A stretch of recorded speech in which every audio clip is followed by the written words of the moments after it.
नायला कौन है ये? मेरी अम्मी। मैडम सेटअप पसंद आया आपको? क्या वो सिंगर आ गई?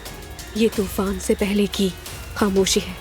जमाल सर, क्या 1 मिनट बात कर सकती हूँ आपसे? मुराद साहब आए हैं, उनका कहना है कि वो आपको कुछ दिखाना चाहते हैं। अरे इसकी तो बैटरी खत्म होने वाली है। आपके मोबाइल में स्पाई प्रोग्राम इंस्टॉल किया गया है। आपकी बातें वगैरह सुनी जा रही है।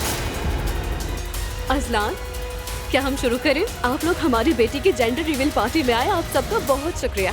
आप सबके लिए मेरे पास एक छोटा सा सरप्राइज है।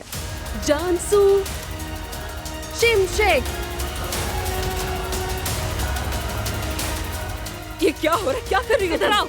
अजलान इस औरत के लिए अपनी बीवी को छोड़ना चाहता है। लीजिए जरा एक नजर डालिए इस पर। बाबा वो समझते हैं कि वो आपसे बदला ले रहे हैं।